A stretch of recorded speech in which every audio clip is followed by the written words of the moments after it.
হয়, বহু ঘাত প্ৰতিঘাতৰ মাজতে আমি আজি 2টা বছৰ সম্পূৰ্ণ কৰি 3টা বছৰ ভৰি দিছোঁ। ধুবুৰী জিলাত গৌৰীপুৰ চহৰৰ পৰা জন্ম লাভ কৰা সংগঠনটোৱে আজি 3টা বছৰ সম্পূৰ্ণ কৰিলে। আজি আমি ধুবুৰীৰ পৰা সমগ্ৰ অসমত আমি কাম কৰি আছোঁ। সাংবাদিকৰ বিভিন্ন সমস্যাৰ ওপৰত আমি কাম কৰি আছোঁ।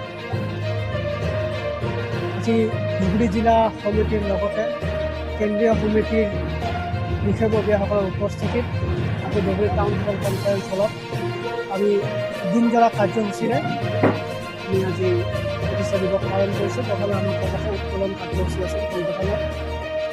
তাৰপিছত আমাৰ প্ৰাণৰ শিল্পী জুবিন গাৰ্গৰ শ্ৰদ্ধাঞ্জলি আৰু আমাৰ স্থানীয় প্ৰয়াত সাংবাদিকসকলক আমি শ্ৰদ্ধাঞ্জলি জনাই আমাৰ ৰাজহুৱা সভা আছিলে। ৰাজহুৱা সভাত আমাৰ বহু ধুবুৰী বিশিষ্ট ব্যক্তিসকল উপস্থিত আছিল।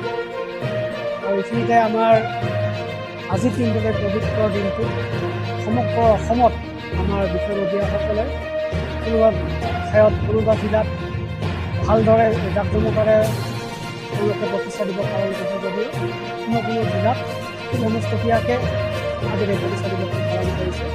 আজিৰ এই পবিত্ৰ স্থানত সমগ্ৰ অসমত থকা আমাৰ অসম সাংবাদিক মঞ্চত সকলো বিষয়ববীয়া আৰু সদস্যসকললৈ তথা আমাৰ শুভাকাংক্ষীসকললৈ অসম সাংবাদিক মঞ্চত কেন্দ্ৰীয় সমিতিৰ তৰফৰ পৰা আটাইকে শুভেচ্ছা আৰু কৃতজ্ঞতা জনাইছোঁ।